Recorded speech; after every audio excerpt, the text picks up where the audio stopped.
Hello friends, welcome to one style cooking. நாம் இன்றைக்கி பார்க்க போகிற ரெசிபி என்னென்னு பார்த்தீங்கன்னா ரொம்பவே சூப்பரான டேஸ்டான ஒரு இன்ஸ்டன்ட் ஸ்வீட் பணியாரம் தாங்க. நம்ம உடனடியாகவே செஞ்சிடலாம். இது ரொம்ப நேரம் நம்ம ஊற வைக்கணும், அரைக்கணும், அந்த மாதிரி எந்த ஒரு பிரச்சனையுமே இல்லை. ரொம்பவே ஹெல்த்தியான ஒரு ஸ்நாக்ஸ் தான். வாங்க எப்படி ஈஸியாக டேஸ்டியாக செய்யலாங்கிறத பார்க்கலாம்.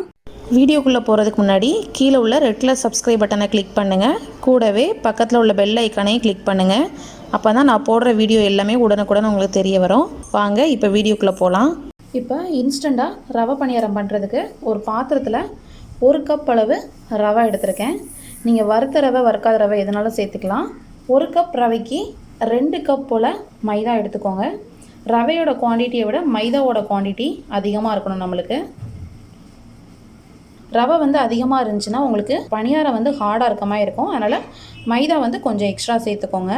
இது கூட கொஞ்சமாக ஏலக்காய் தூள் சேர்த்துக்கலாம். நம்ம ஸ்வீட் செய்கிறதுனால கொஞ்சமாக ஒரு 2 பிஞ்ச் போல் உப்பு சேர்த்துக்கோங்க. இப்போ கொஞ்சமாக தண்ணி சேர்த்து நம்ம நல்லா அதை மிக்ஸ் பண்ணி வச்சுக்கலாம். தண்ணி ரொம்ப அதிகம் சேர்த்துறாதீங்க. இப்போ தண்ணியெல்லாம் சேர்த்து இப்போ நல்லா மிக்ஸ் பண்ணிக்கோங்க. பாருங்கள், இந்த அளவுக்கு தண்ணி சேர்த்து நம்ம ஊற வச்சா போதும்.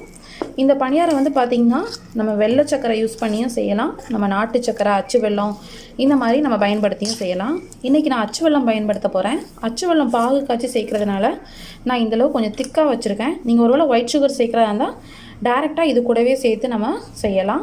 இது பார்த்திங்கன்னா நல்லா ஒரு 5 நிமிஷம் நல்லா ஊறணும். இந்த ரவை இந்த தண்ணியில் நல்லா ஊறினா தான் நம்மளுக்கு பணியாரம் வெந்து வரும்போது நம்மளுக்கு நல்லா சாஃப்டாக இருக்கும். ரவையை ஊற வைக்காமல் டேரெக்டாக போட்டிங்கன்னா கொஞ்சம் ஹார்டாக இருக்க மாதிரி இருக்கும். இப்போ ஒரு 5 நிமிஷம் ஊறட்டும். அதுக்கெலாம் நம்ம வெள்ளைப்பாகு ரெடி பண்ணிடலாம். இப்போ ஒரு கடாய் எடுத்துக்கோங்க. கடாயில் நான் 2 கப் அளவு வெல்லம் சேர்த்துருக்கேன். இந்த வெல்லம் பாகுக்காண்டி ஒரு 1/4 டம்ளர் அளவுக்கு தண்ணி சேருங்க போதும். 1/4 டம்ளர் தண்ணி சேர்த்தாலே போதும், நம்மளுக்கு கரெக்டாக இருக்கும். தண்ணி ஒருவேளை அதிகம் சேர்த்துட்டிங்கன்னா உங்களுக்கு பணியாரத்தில் தண்ணியோட அளவு அதிகமாகிடும். அதனால் தண்ணி சேர்க்கும்போது பார்த்து சேர்த்துக்கோங்க. இப்போ அந்த வெல்லம் எல்லாம் நல்லா கரையட்டும்.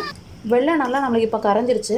நம்மளோட பாகு கன்சிஸ்டன்சி அதெல்லாம் எதுவுமே தேவையில்லை. தண்ணி மட்டும் நம்ம அதிகமாக சேர்த்துறாமல் பார்த்துக்கோங்க. அந்த வெல்லத்தை வடிகட்டி நம்ம மாவோட சேர்த்துடலாம். பாருங்கள், நம்ம மாவு நல்லா ஓரளவுக்கு திக்காக இருக்குது.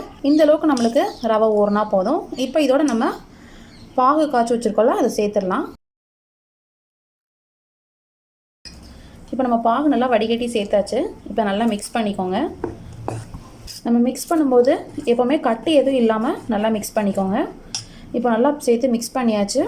நம்மளுக்கு இந்த ஸ்டேஜில் உங்களுக்கு தண்ணி ஏதாவது எக்ஸ்ட்ரா தேவைப்பட்டுச்சுன்னா கொஞ்சம் சேர்த்துக்கோங்க. தண்ணி அதிகமாக சேர்த்திங்கன்னா உங்களுக்கு பணியாரம் கரெக்டாக வராது. இப்போ இந்தளவு கன்சிஸ்டன்சி கரெக்டாக இருக்கும். இப்போ நம்ம பணியாரம் சுட ஆரம்பிச்சிடலாம். இப்போ பணியாரக்கல் வச்சாச்சு.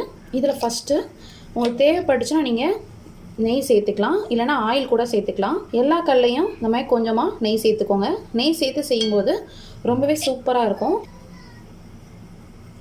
இப்போ நம்ம எடுத்து வச்சிருந்த பணியார மிக்ஸை ஒவ்வொரு கல்லையும் அரை குழி சேர்த்துக்கோங்க.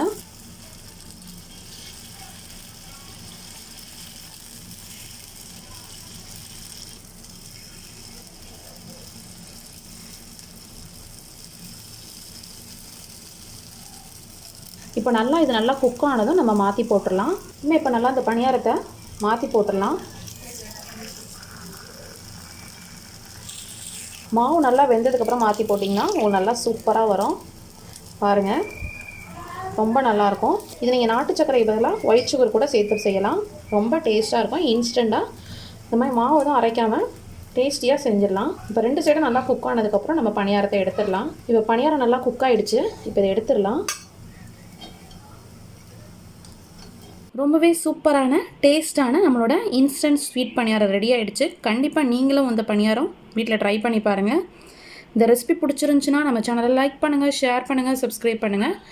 மறக்காமல் கமெண்ட் பண்ணுங்கள். தேங்க்யூ.